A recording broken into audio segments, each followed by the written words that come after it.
Brother Pyan holds a master's degree in economics from the University of Amsterdam, Netherlands, pursuing specific knowledge on behavioral economics and game theory. He also applies strong understanding in experimental research, particularly in laboratory setting. He develops research interest in pro-social behaviors such as trust, reciprocity, and generosity. And currently, he works as a behavioral economics at Nedgeplus and research associate at Economic Research Institute for ASEAN and East Asia.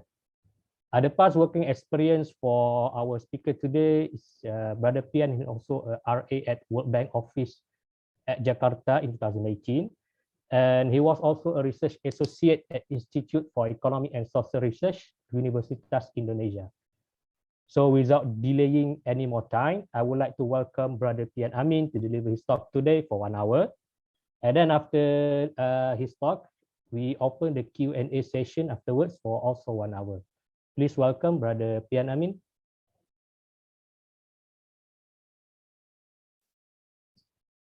Yeah, thank you.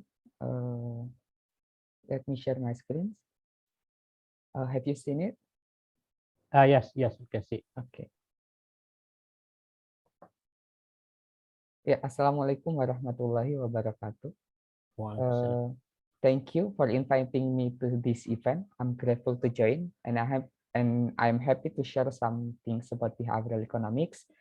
I hope we can have a fruitful discussion later, because I also want to know the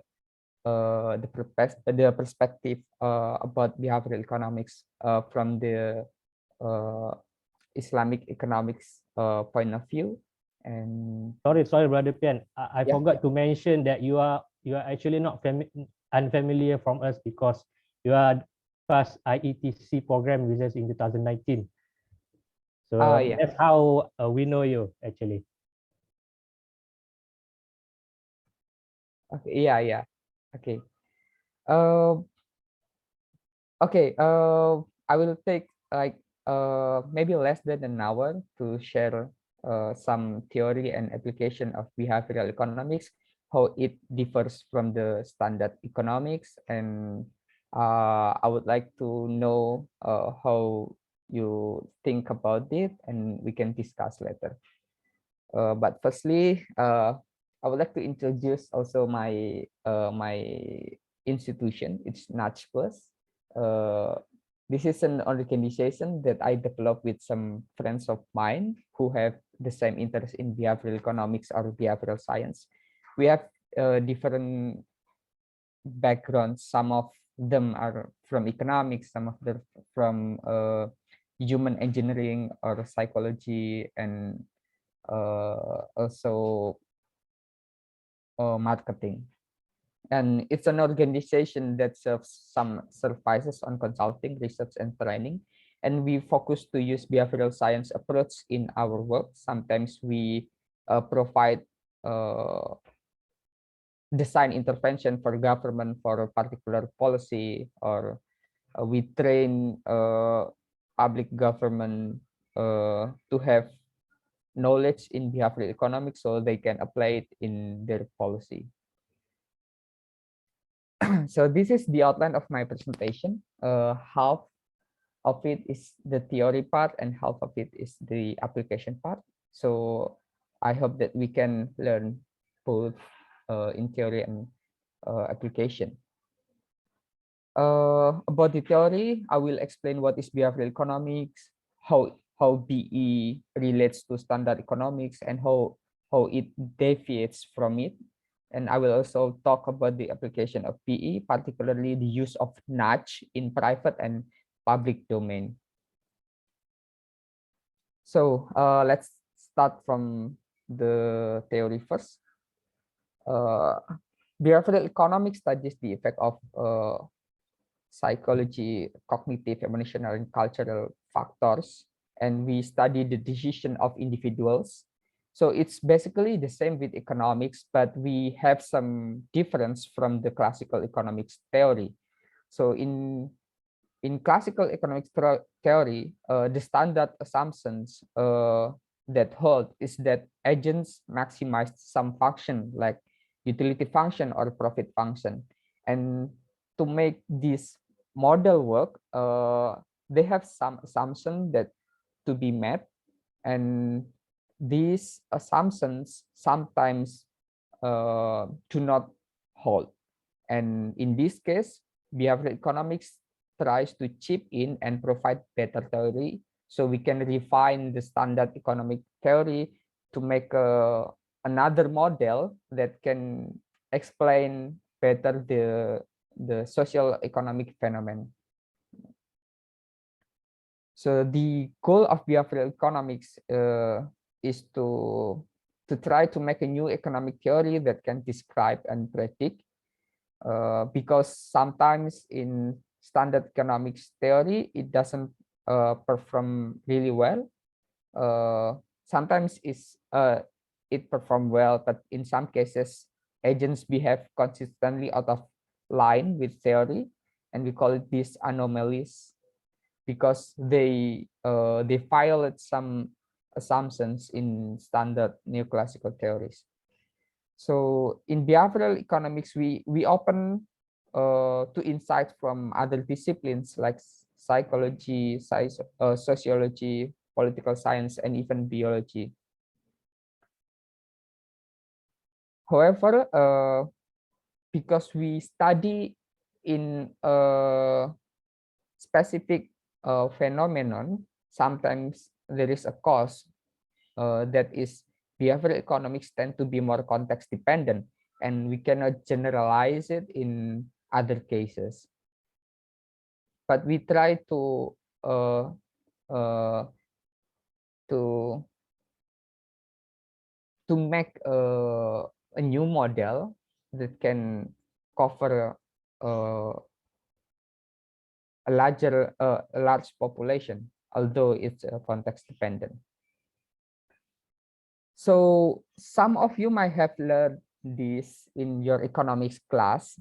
In the standard economics, there are several assumptions or actions that need to be met, and one of them is the preference. You may know something about transitivity, completeness, continuity, etc. And in standard economics, it also has an assumption on outcome, also this subjective probability, and all of these assumptions. Assumption related to rationality, you mean? Yeah, actually, the term rationality in standard economics refer to only to axiom, which is completeness and transitivity.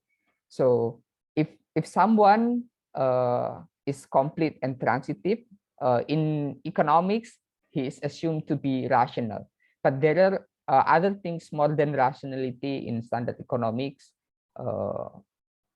Yeah.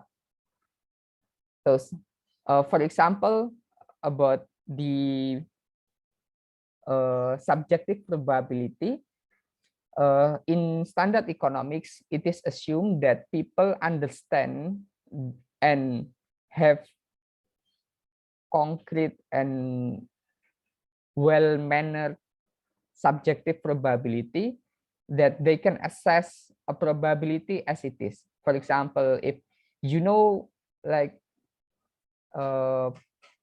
if someone told you there is a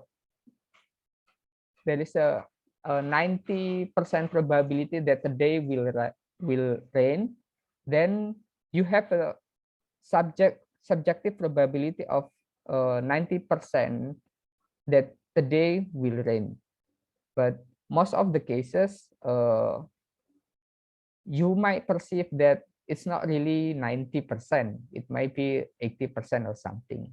So there is a gap between the real probability and the subjective probability. Also, there are others limit, such as no cost for information or decision cost. So in standard economic, it is assumed that every decision you make there is no cost of obtaining the information. You are assumed that you know everything, you know every information, and there is no cost to obtain the information, which is not the case in the real world. Of course, to obtain the information, sometimes you have to scroll your phone, you have to pay the internet to Google, and etc. And it is also assumed that in standard economics, you are very intelligent human being that has no limits of reasoning power. So you can calculate like any type of algorithm that can lead you to better outcome, which is not possible in real world. And the last is no self-control problems. This is problematic if you have what do you call it, a tendency to postpone your work, a procrastination, yeah, which sometimes happens in real life. So does human really follow the assumptions? Or maybe the question from Omar, is human really rational? Well, the answer depends. Sometimes they are rational, sometimes they follow the standard assumption, but we have many cases that people don't follow the standard assumption in economics theory. So these are the assumptions that that are written in the standard economics theory. First, about completeness. You may have learned some of these. I will just explain it briefly. Completeness means you understand your preference. Either you prefer A than B, or you prefer B than A, or you are indifferent between A and B. In economics, you are not allowed to say, I don't know. You have to choose, like you have to know your preference. And transitivity means that you are consistent. If you prefer A than B and you prefer B than C, then you prefer A to C. If this doesn't hold, then you're not a rational person. And I will give you some example later, but for now, just bear with me with this boring theory. And also there is an assumption of continuity, independence of irrelevant alternatives, and subjective probabilities. Well, let's just skip this one. But if you have some question, we can discuss later. Oh, by the way, this one, the independence of irrelevant alternative means that if you know the preference between two options, between X and Y, and there is another information of Z, and you are, let's say you are indifferent for all Z, then Z shouldn't affect your choice. But later we will figure some cases where this doesn't hold. And if those assumptions are met, then we can have expected utility function. So in this case, the utility function is a function of a set of income. So let's say you have $10, then you have let's say 10 utility, you have $15, but then you have 13.5 utility. It has a diminishing it is an increasing utility at a decreasing rate for each additional unit of wealth. So this indicates that the individual is risk averse. And if you are risk averse, the graph will be concave. Yeah, sorry, yeah, instead of concave. So I guess let's start with an example. Let's answer this together. So let's check whether the assumption holds. I have prepared some question. I would like to invite the audience to answer. Let's start with the problem 1. Imagine you are offered a gift between two options. Which one do you choose? A $30 with certainty.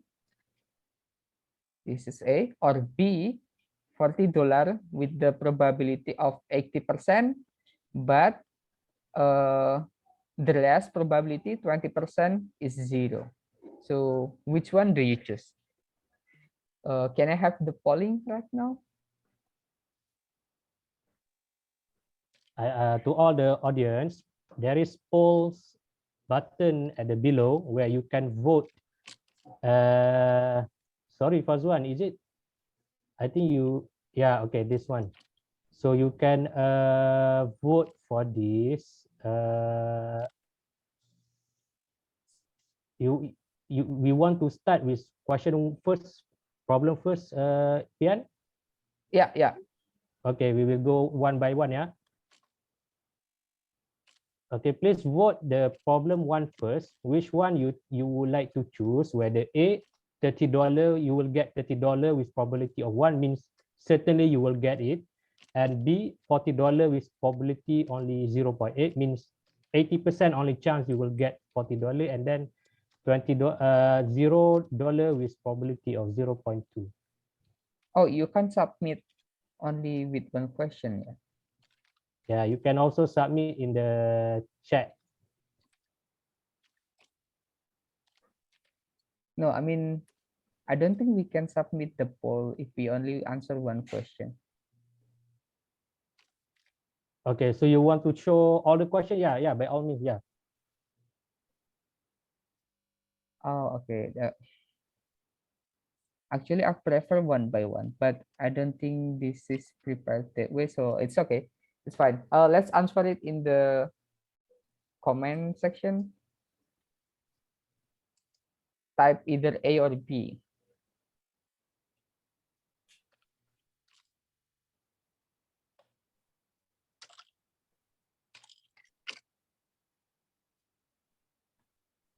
To the audience, please answer at the chat, yeah. I mean, which option you will choose if you are given chance to get either A or B, because we would like to see how our behavior can be portrayed in or read by behavioral economics.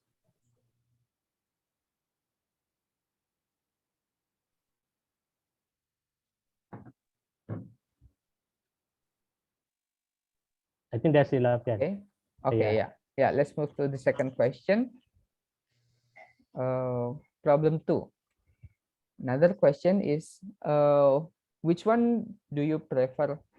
$30 with probability of 20% or $0 with probability of 75%, and the option D, $40 with probability 20%, and you get nothing with the probability of 80%.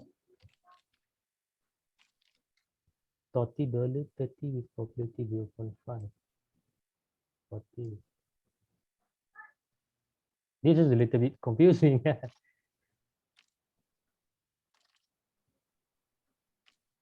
I think I will choose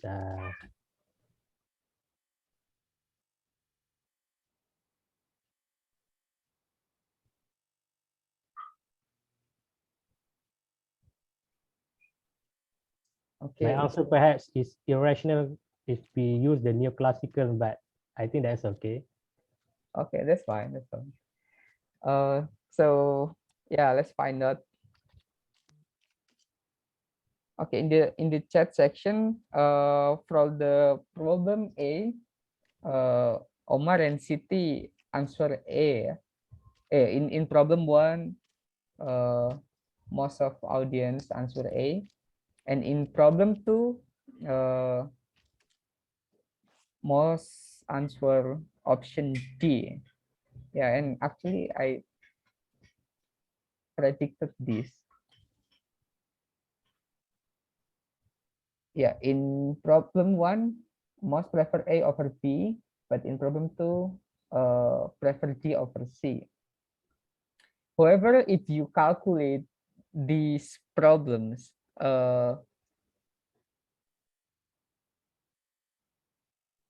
it's actually that problem 2 is derived from problem 1 with the probability of 75%. So in this case, E is actually the same with C. So E is playing lottery A with probability 25%, otherwise 0 with probability 75%. And D is actually playing B with the probability 25%. So in standard economics, this is not rational, because when someone has preference to choose A in the problem 1, they should choose C in problem 2, because that's actually the same.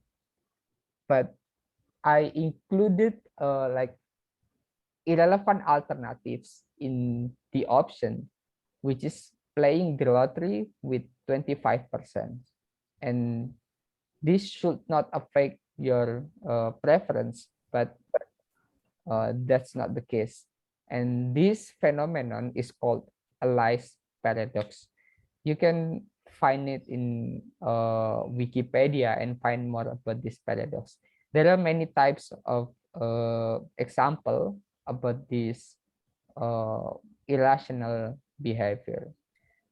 Pyan, in one, can I ask a question? Yeah, Prof. Yeah, sure. Yeah, I want to know why A preferred over B and not B over A. Oh, I don't think that's that's a problem. You can either prefer A or B. That's fine. That's your preference. Right. So if you took B and D, then is that considered to be rational? Yeah, that's considered to be consistent and rational. But if you choose B and later you choose C in standard economic, that's not rational. Yeah. Okay. Agreed. Yes.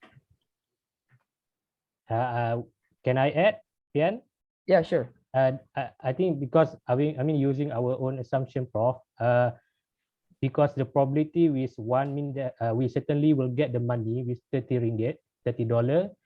For B, it's only 80% chances that we will get, even though it's higher amount, $40, but it's only for 0.8. So, I mean, if we are risk averse, then we better just choose A. I mean, that's the neoclassical would like us to, I mean, rationality, right? I mean, yeah. So if you are risk averse in problem 1, you should also be risk averse in problem 2, and your choice should be the same, right? But sometimes that's not the case, and that's why there is another theory to explain this this violation, and I will explain it later. Pyan, can I just ask one thing? This Mustafa. Yeah. Can you hear me? Yeah. Yeah. Yeah. So going to problem 1, I see two theories interacting here, as you explained earlier rightly. For example, for choice A, the idea of certainty, because you're very certain, which is also emphasized in standard textbook. And then for the second one, the idea of preferring more to less, because you have here 30 and here is 40.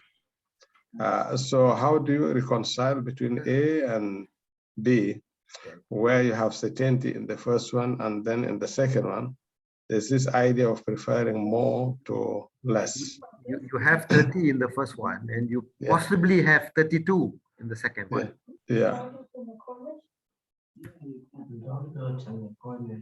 Oh, yeah. Okay. Actually, that's the answer of this irrationality, the certainty bias. So in the case, if there is a certain option, people will tend to choose that one compared to if the case in problem 2 which has uncertainty. But this uncertainty shouldn't be a problem because these are not irrelevant. These are irrelevant alternatives. As I mentioned in these axioms, if x and y, if a preference between x and y is consistent for all z, and z is irrelevant alternatives, so this shouldn't be a problem that change our preference. And yeah, but since in the first problem we have an option of uncertainty, and there is a certainty bias, then someone tend to choose that option. And I will explain more this on prospect theory. I guess let's move to the second question. In problem T, you have been given $100, and you are now asked to choose between A, $100 with probability 50%, or B, additional $50 with certainty. So imagine you have, I already give you $100, and there is an additional gift. It's either A or B. Which one do you choose? A is $100 with probability 50%, and B 50 with certainty.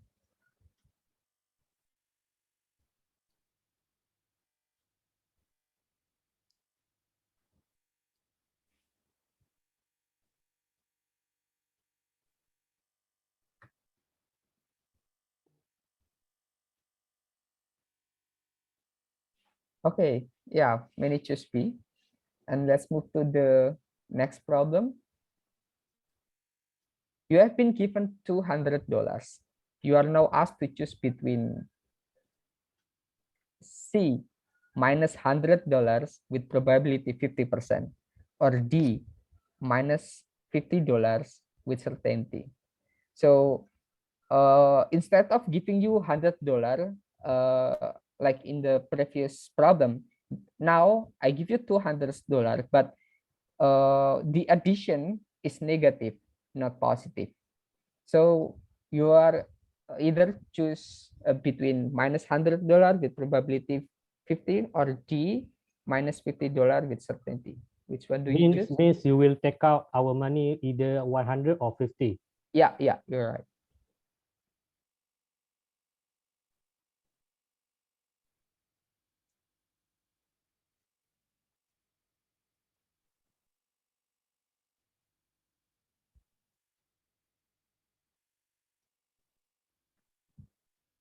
Okay. Now we have two different answers, D and C. But in the previous one, we have same answer, B. And let's discuss this one. Actually, A equals C and B equals D, but I just frame it in different language. In the problem T, I frame it in gain framing. In problem 4, I use loss framing. You can actually calculate, for example, the expected value. For example, in A, your expected value is 150, right? Because you are given 100 and additional 100 with probability 50. So your expected value could be 150. And in C, your expected value is also 150. But if you choose A in the problem T, then you are a risk lover.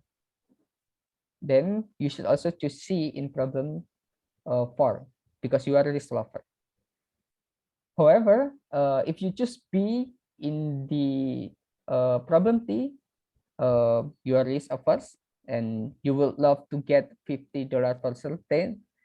Oh, sorry, 150 for certain.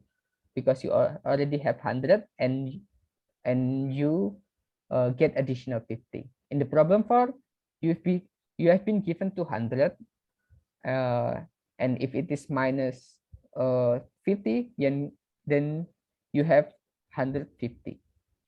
If you are risk lover, you would love to choose C, and if you are risk averse, then I guess it's D. But sometimes your risk preference doesn't hold the same in these two problems. Why many choose B and C?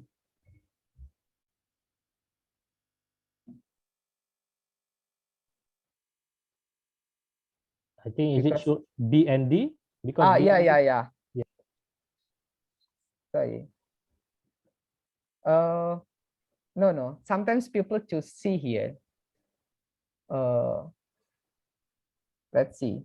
I think, yeah, City choose C, right?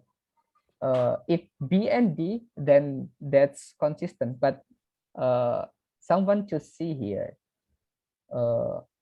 This because when you are framed with the loss framing, you tend to be more risk averse compared when you are in a gain frame. If you are in loss frame, you tend to think like, oh, I have nothing to lose. I will just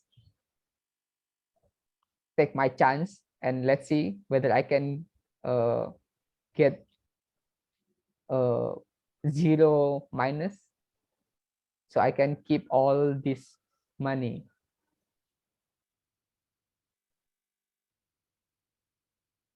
The explanation from this experiment is the prospect theory. And yes, you are right, Miss Siti Fatima. To explain this anomaly, Daniel Kahneman and Amos Tversky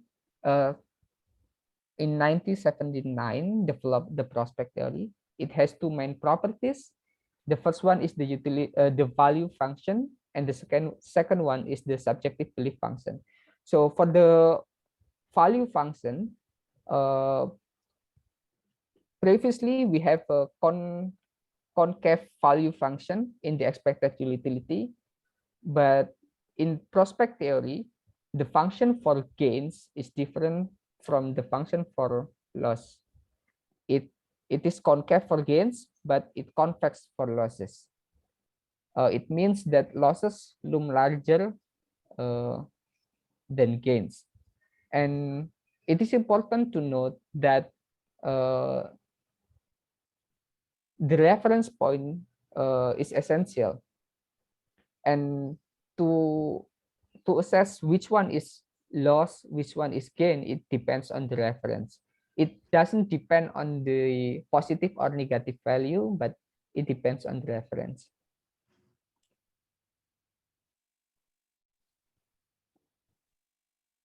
And another properties of the prospect theory is the probability weighting. So people tend to have wrong subjective probability. They perceive the probability different from as it is. This is because we don't have the sense to assess or to understand the uncertainty. For example, if a probability of an event is 99.99%, we tend to disagree, and we probably underweight that probability. We might think, oh, that's not 99.99, that's maybe 80%. Or if the probability of an event is, for example here, 0.0001, then we might think, oh, that's not that low, maybe it's a little bit higher. That's why many people still buy lottery, because they believe that that lottery has a higher subjective probability than it should have. And yeah, because we cannot assess the real uncertainty or the real risk. And this case is much worse if, you know, in the case where some friends of us tell, yeah, let's go to restaurant tomorrow, inshallah. And we don't really know, like, what is the probability of inshallah you mean? Like, is it like 90%, or maybe you said 99%, but maybe it's just like 80%. That's why we have subjective probability that might be different from the real probability. Okay, there are other many deviations, and I will just give some example. And this is an experiment from Dan Ariely. There is, if you visit the Economist magazine and you want to subscribe, there are some options. The first option is only internet subscription for 59, and the second option is print subscription 100 for 125, and the third is 125. These have the same prices but different services. It has additional point here, but the price is still the same. And in another group, so Ariely made two groups experiment. This is the first group, and later this is the second group. It only has two options of subscription. The first subscription is 59, and the second subscription is 125, without the option of only the print for 125. So the result is quite interesting. In the first case, there is only 16% who choose internet, and sorry, I should read this one first. There is only 32% who choose both internet and print. And however, the case is much larger in the first case. There is 84 people who choose both internet and print. Although they have the same price, it's 125 here, and it's also 125 in the second case. And the price of the internet only is 59 in the second case, and first case is 59 as well. Then this is kind of smart marketing. Yeah, Just put it's called abstraction more effect. option. So we learned that this is consider this one is the internet only, and this is both.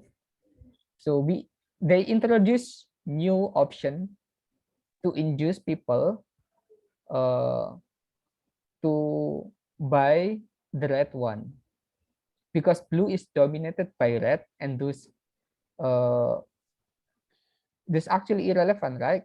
Because this, you should choose either green or red based on your preference. But since the blue one is introduced in this case, then people tend to choose red because red dominates the blue. And that's also the case if you have another option that are dominated by the existing option, then the existing option is probably chosen.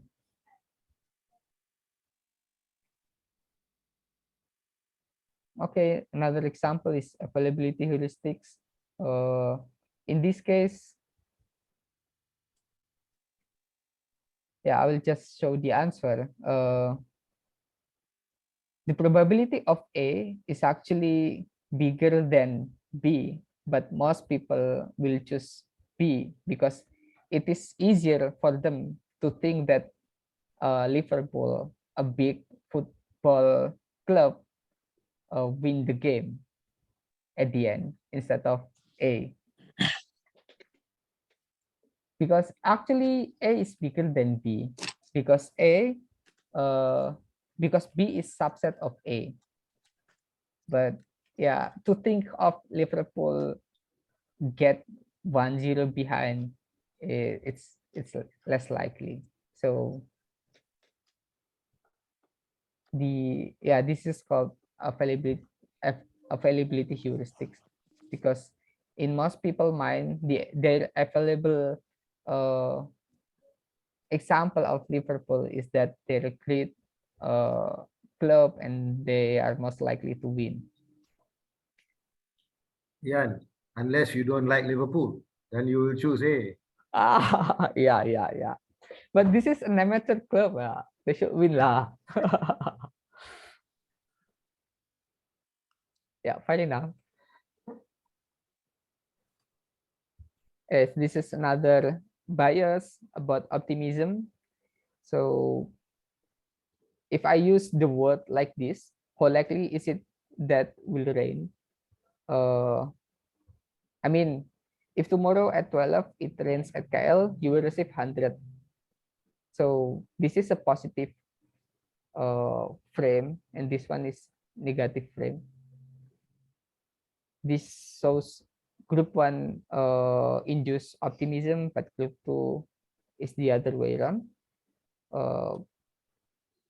In Western culture, there is a tendency for optimism, and it is most likely that in group 1, the answer of the probability will be larger in group 2. So which culture is tend towards pessimism? Is it part of Asia? Yeah. Not really pessimism, but it's like a Balance. yeah. But in Western culture, there is a high tendency for optimism. So we are not optimists then. Not enough, maybe.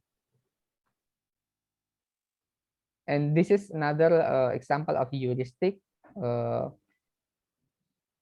Let's see here. If Linda is described as a 31 years old lady, single, outspoken, very bright, she majored in politics. A student, she was deeply concerned with issues of discrimination, social justice, and she also participated in anti-corruption demonstration. And Omar, which is more probable for you? Is Linda a bank teller, or is Linda a bank teller and is active in feminist movement? A or B, Omar? A give more room for any chance, any other probabilities, but to B is more precise. So I think in conversation, I think we will always choose B. Is kind of more specific. Yeah, but which is actually more probable? I mean, which is the higher Yeah, probability? B, yeah, because the feminist movement is related to also part of what her had been doing, right? Yeah, that's might be what many people think. However, in terms of probability, A is more probable, right? Because B is the subset of A. Then A is more probable. But since we have narration that lead to a definition of feminist movement, then people will have a representative heuristic and think that Linda is a feminist.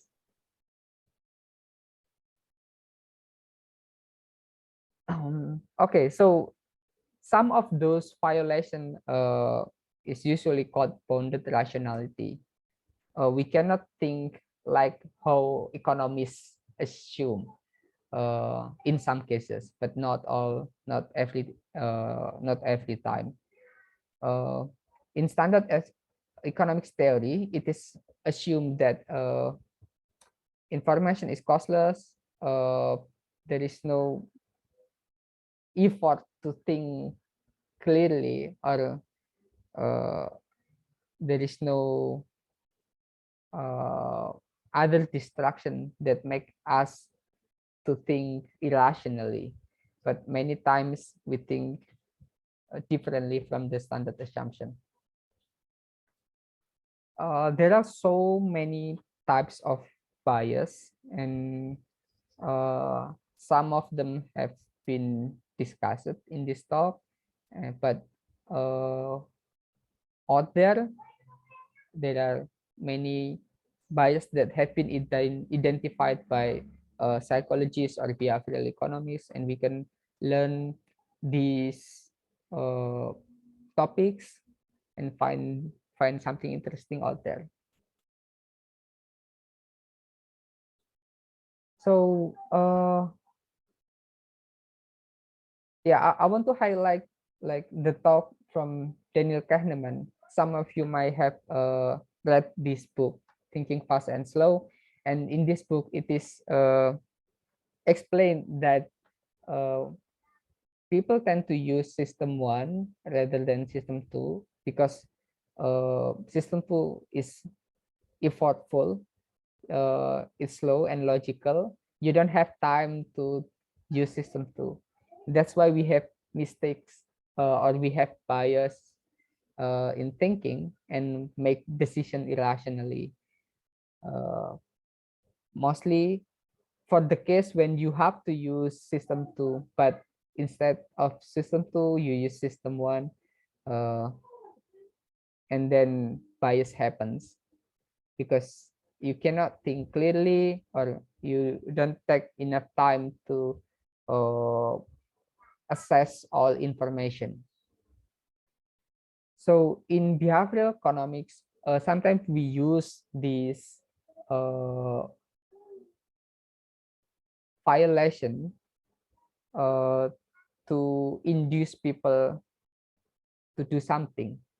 And let's give some, I will give some example of how behavioral economists use the violation of these bias to make people make a better choice. So in talking about intervention, in conventional way, government or even private sector use education or incentive or punishment, but in behavioral science we use contextual mode or nudge to affect people behavior. In conventional way, it is required for people to use system 2, and this is effortful, and most people will abandon it because they don't have time to use system 2. Instead of that, they use system 1. That's why in behavioral science or behavioral economics, we focus to use system 1 to drive decision making. And I will give you an example of it.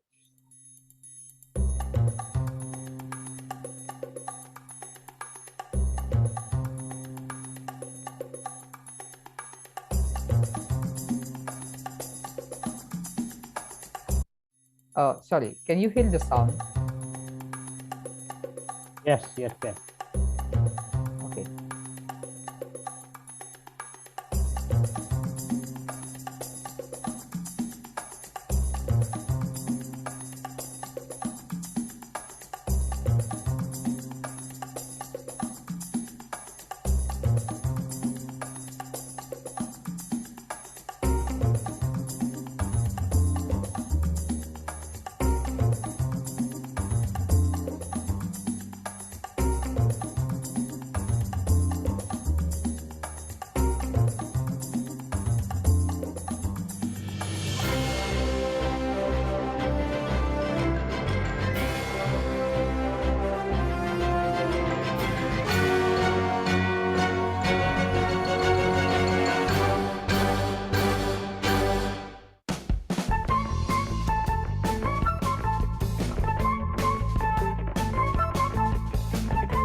Okay, that's an example on how behavioral science is used to drive people for a more healthy choice of food.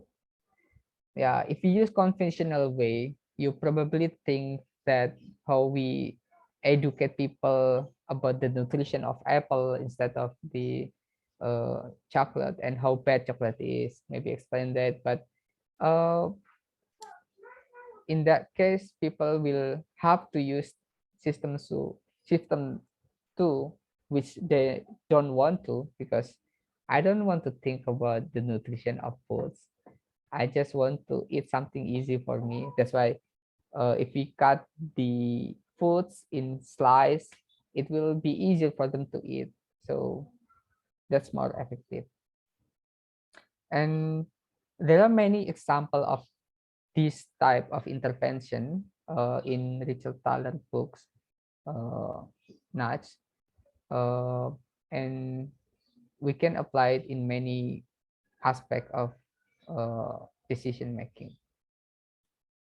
And in terms of influencing behavior, the conventional ways is to use incentives or persuasion.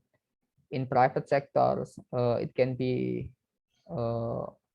strategy to make a cheaper product or better product. In government side, it can be a coercion or incentive like tax or subsidy.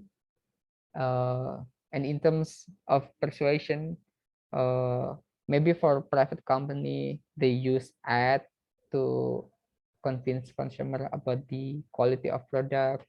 And for the government, they use socialization to provide information and to educate people. But in behavioral science, we aim to influence the decision-making process. That's why we use nudge approach. And yeah, some aspects on the previous example is one of the example of nudge.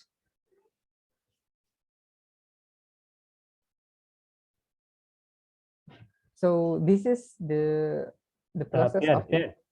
yeah. Nash here means that changes that we make in order to change the setting lah. I mean the way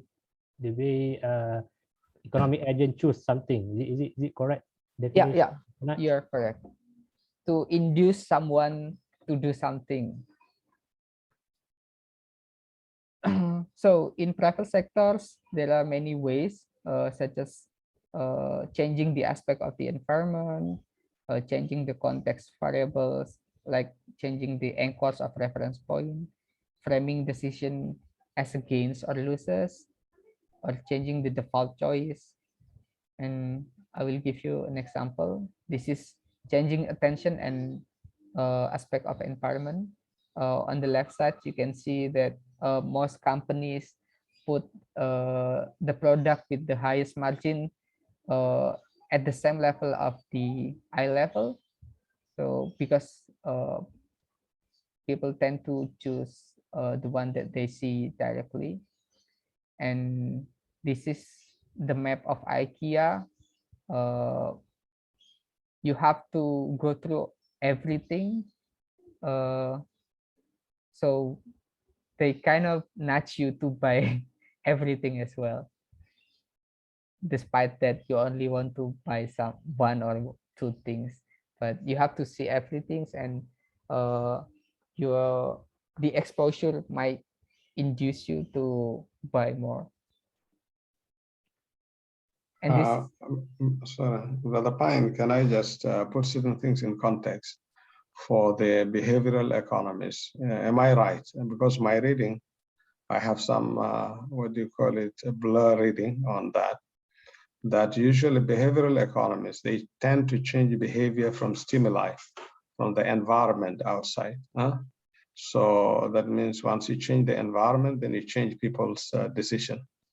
Which is unlike, for example, when you look at things from an Islamic perspective, where the changing from inside also has an impact on the behavior. Am I right to make that assumption about the behavioral economics? Yes, in a way Oh, you are right. It's yeah. some kind of manipulation. That's Yeah. why it can be used for bad things. Yeah, for consumerism and etc.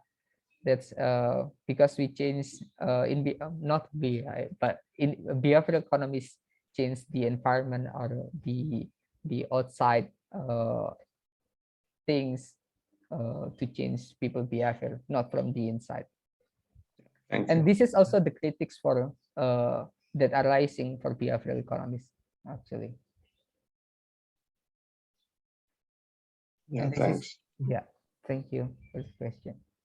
This is a dark pattern. You probably have Pyan, realized this in many Pyan, websites. Yeah. in philosophical term, we define as open-ended means that it is open for any use of it. Can become bad and it can use for good one. So means that the purpose are not really defined, right? Means what you want to use is not really constrained to in terms of whether you want what you want to use with the knowledge. I mean Yeah. that the definition we Yes. in the philosophical And term lah. in economic terms, it's called liberalistic paternalism.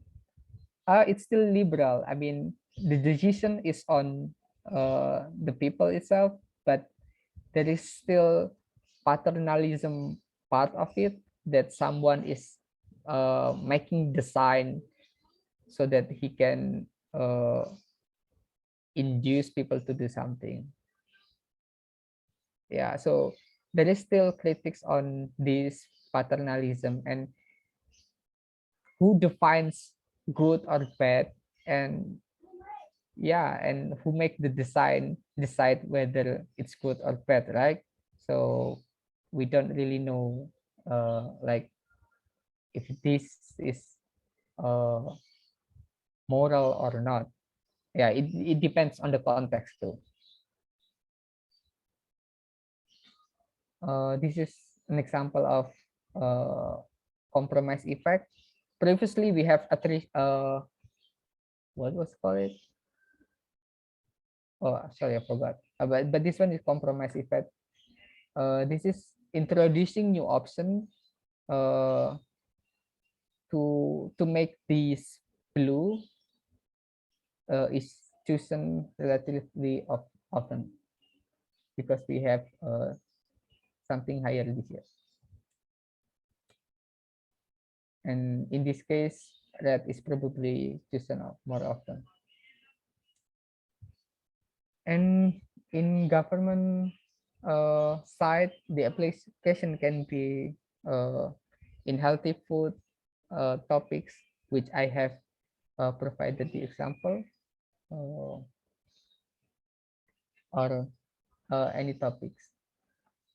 And by the way, about the moral value, in some countries in Europe, there is a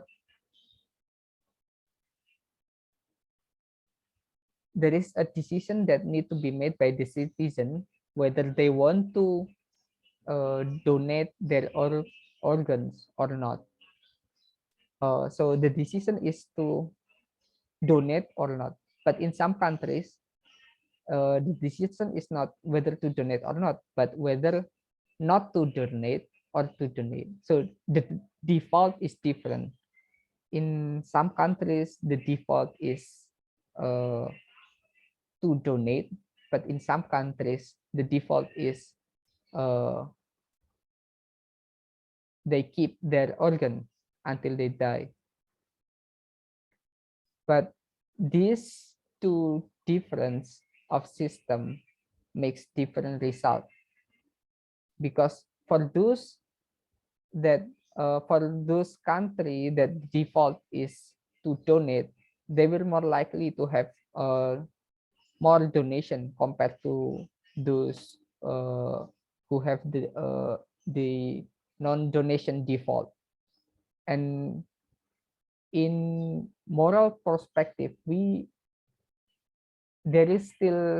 are still debating whether it is the right to use that kind of default. I mean, whether the system is moral or not. But yeah, just anyway.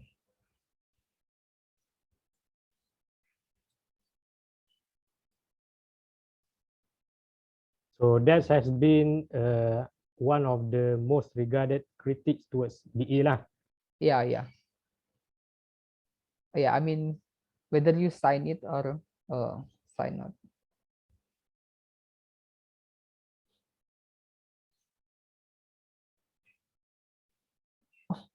Okay. And there is example of loss aversion. This is in hotel room. It is advised here that you better use the towel, because if you do not wish to use, sorry, which one is this one? I cannot see it. Oh, here it is said that using a conservative estimate of 13 million hotels room, reuse the towel, reduce 3 billion gallons. So it used loss aversion framing here to induce people to reuse towel. And another example, this is using herding effect. So we inform the the visitor that 75% of guests in this hotel usually use their towels more than once. So we hope that the visitors can follow the majority of the guests. Okay, I guess that's it.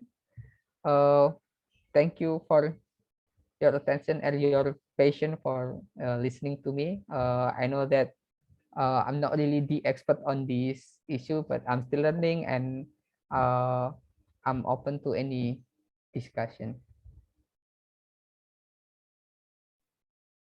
Okay, thank you very much to our speaker today, Brother Pyan, for the very, I would rather say it's a good presentation, Pyan, and it's very brief too, but not too deep because it's kind of introduction to behavioral economics towards us, right? Because in IUM, we have too many schools, so we need to learn a lot. And behavioral economy is, I would rather say, part of School of Economics that we don't have time to cover much yet. So thank you to you for presenting to us. Now I open the floor to anybody who would like to ask question to our speaker today. You can speak through the microphone, or you can also write in the chat. Yeah. Yes, I open the floor, yeah, to anybody, please.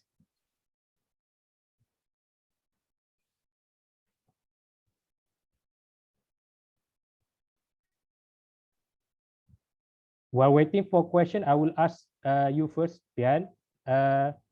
My question is how you think that behavioral economics will shape the School of Economics in our future curriculum. Do you think it will give huge impact? Because I would rather say, even though with the rise of behavioral economics, new classical still comes in strong through its assumptions. And I think I would rather say the system one, you mentioned that using the system one method of thinking, I would rather say it is still being used, right? We aim to easily use more system one, I think, rather than just intuition. I don't know, but maybe behavioral economics also learning. But how do you think it will shape in the future of future curriculum of economics in the academic? Oh, this is very good question.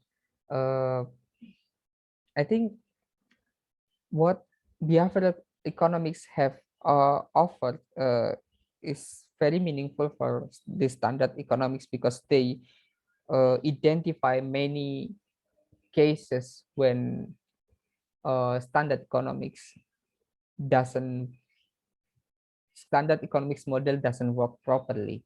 And but the main roots of the behavioral economics, they still use the something like utility function or maximization problem, something like that. So I don't think that it will hugely change the economics itself, but it provides a revision to the main branch. And it will continue to revise. For example, I have shown you the prospect theory, but 30 years after, around 20 years after that theory is stated, there is another theory that shows that prospect theory is not complete because there is another cases where prospect theory doesn't work. So it is still, I think it's continuing process, and there will be more model that revise the standard economics theory.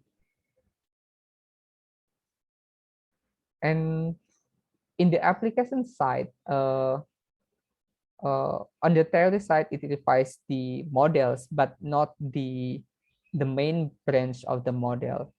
But on the application side, it will be more useful to use this approach compared to the standard economics model, which is mainly used in macro perspective.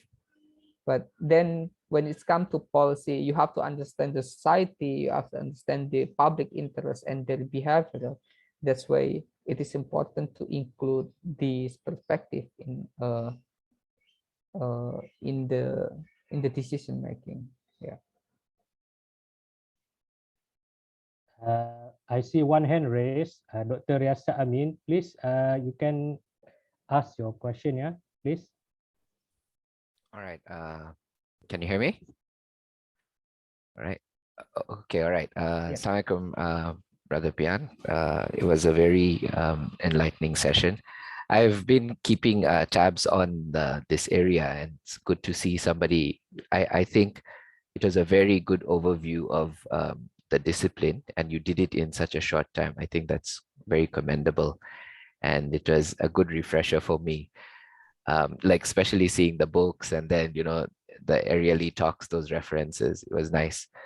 I just wanted to, I was curious about one thing, and one thing I'd like to commend you on is the way, you know, you try to, you've created your own group, and, you know, you're trying to apply it within your context. And I'm very curious about that because it's something I've been wondering about as well.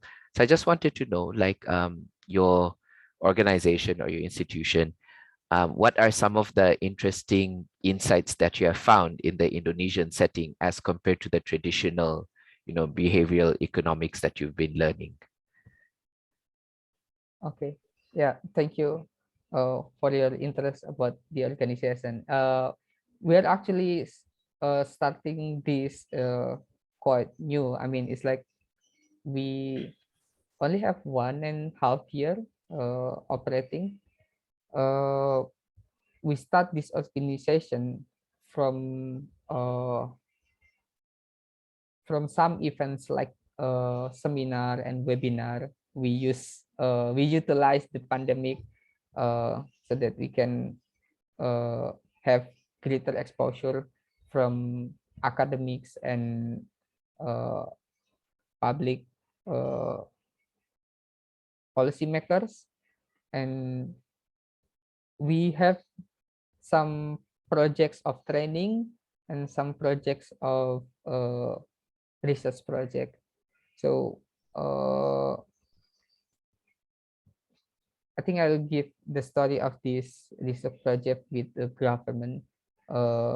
We are invited by the government in East Java to induce people to wash their hand.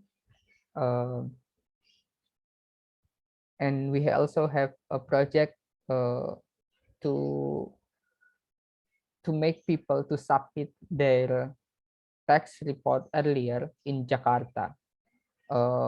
But this project is canceled because it is hard to convince the public policymaker to use this approach, and it is also hard to find the donor or the funder to implement any intervention that we make.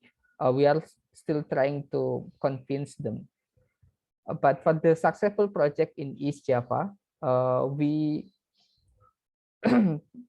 we collaborate with the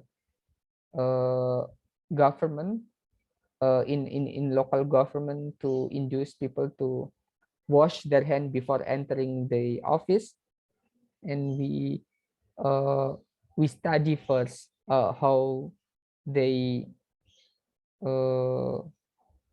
operation in daily activities, and we create intervention, and they agree to the intervention, and we run the intervention and learn about the outcome, and it's actually successful. I think I can share a video of that project, if I may. Yeah, sure, please. Yeah.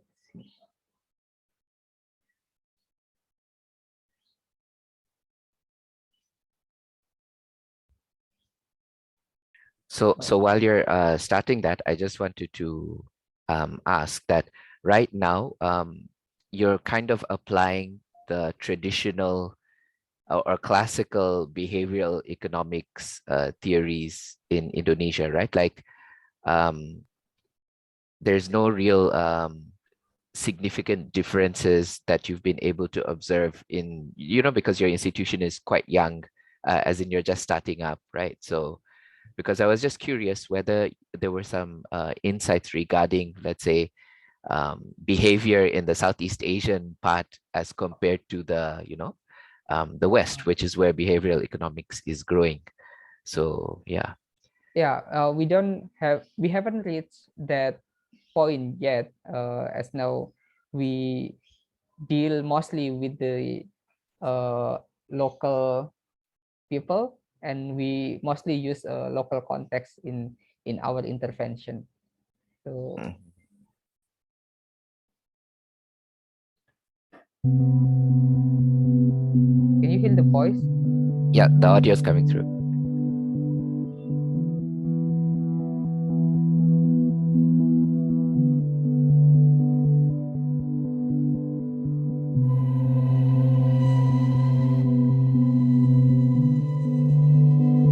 Dengan bantuan British Embassy Jakarta dan dukungan dari pemerintah Provinsi Jawa Timur, Nedgeplus mendesain sebuah intervensi perubahan perilaku dengan menggunakan behavioral science di salah satu kantor instansi publik di Jawa Timur. Tujuan dari intervensi ini adalah meningkatkan compliance rate untuk perilaku cuci tangan dan cuci tangan menggunakan sabun.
Hasil intervensi kami menunjukkan bahwa terdapat tren perubahan perilaku cuci tangan yang meningkat bila dibandingkan dengan kondisi di mana intervensi belum dilakukan.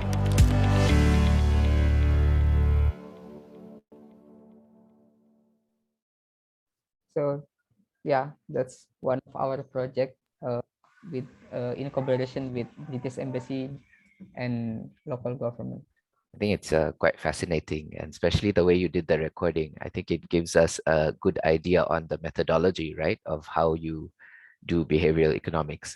Of course, I don't think you had enough time, right, to talk about the experimental side of things, but it's a nice video. I was really wishing the tax thing came through. I think there would be some very interesting insights and stuff. But I think because of the nature of the setup itself, I think it would involve some kind of budget, or people just don't see the value in it, or maybe the government officials feel like you're undermining what they have been doing all this time, or yeah, a combination of it. Like there is a government who really want to run the project, but they don't have money, so yeah, we cannot do that. But there's time when they don't really understand that they need this approach to improve their policy or something, and it's kind of really hard to make people at least to consider this approach. And yeah, we're still trying to find some collaboration with other partners so that we can so normally for government, they if you want to convince them, there should be someone in power or someone who have fun to run the project so that we can convince them. Yeah, but we still trying to find these. correct? Yeah. Okay, but I think it's really a good initiative, what you've started up, and I think it will gain momentum like this. Even this project that you showed, I think it's a very good starting point, inshallah. And I think it's a matter of time before things pick up, inshallah. So I wish you all the best. I think you're starting on the right foot, alhamdulillah. And may your organization grow and find success, inshallah. Right? And I hope you stay active in the academic circuits as well, because that's the only way this will grow traction. So I think it's really good what you're doing, alhamdulillah. All the best. Thank you very much. I'm also trying to find PhD right now, and I want to be like Omar. Actually, I'm really very nervous because I know that all of you are academicians, and I'm just a graduate of master's study, and actually I'm no one. But I'm very glad to be here and to talk about this and get some insight from all of you. No, that's not true. It's good to see you're so humble. Alhamdulillah, like you're in a completely new area of economics, and you've grasped it very well. And the important thing is you already have a practical thing going. So I think it's a very good way to bridge theory and practice in that sense. So I think you're in a good place. Don't worry, inshallah. Thank you. Okay, thank you to Dr. Yasrat for the question. Anyone else, if you would like to ask, I think there are not many behavioral economists around. I would rather say the next session perhaps is more interesting to have, also it's interesting to have another session, because I don't think we're going to have another session for behavioral economics, because it needs to be deeper, and we need to study by our own so we can understand what Brother Pyan will be saying. So this is the only session for behavioral economics currently we have. If you want to ask any question, please do so and grab this chance lah.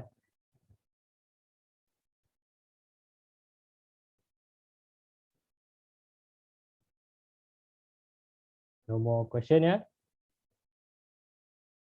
Okay, your last word, Pyan. If no more question, then I think what is your last word?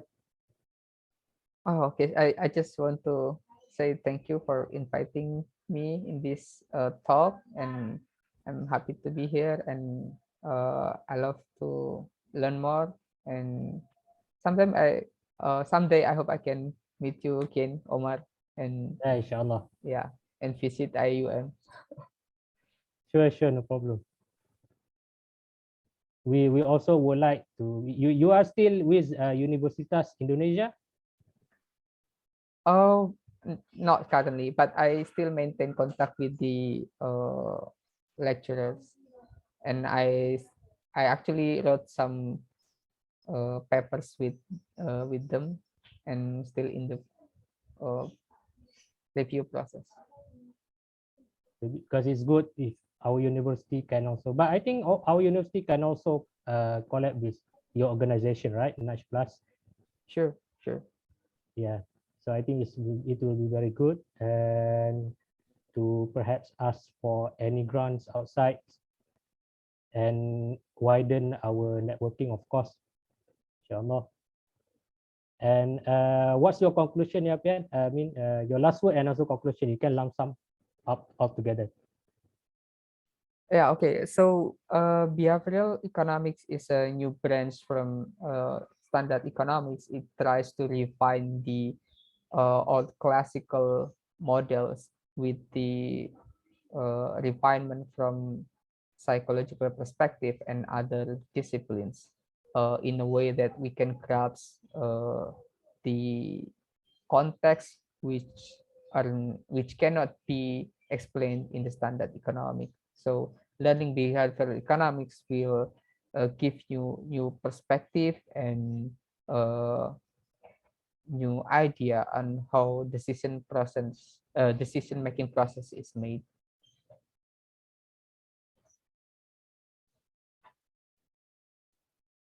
Okay, I think that's all for today. Thank you to our speaker today. Thank you very much for your willingness to attend and share your knowledge with us, yeah, Pyan. And also to all the audience, thank you for participating through this event. We really hope this session benefits you a lot, and we can widen our perspective on understanding economics, because certainly economics is slowly evolving to a new shape now, especially after the financial crisis in 2008, 2007. And also together with in IIUM, we have Islamic economics that also trying to look new methods and perspective. So hopefully behavioral economics can widen our new paradigms in order for us to develop new frameworks of economics too. And so thank you very much to everyone again. Assalamualaikum warahmatullahi wabarakatuh. And good morning. Good morning. Yeah, still morning. Yeah. Okay. Thank you very much. Assalamualaikum warahmatullahi wabarakatuh. Bye. Thank you very much, Mr. Amin. That was quite interesting, encouraging, engaging activity. Thank you so much. And Brother Wan, mashallah, you did very well. Thank you for doing this. Mashallah, that was very good. I was in between many places. Finally, I reached my office, but I was always listening to this interesting, talk. Thank you so much. It was quite interactive. You made it into, useful. I think that the video will be there in Facebook. Am I right, Brother Wan? Oh, I'm not sure about that, Dr. Aslam. You already shared this. I mean, you already recorded this. Is it possible for you? Can you please share this into our FB, Facebook? Sure. Your student will watch it, and then we will share the link to our students as well. Okay, sure.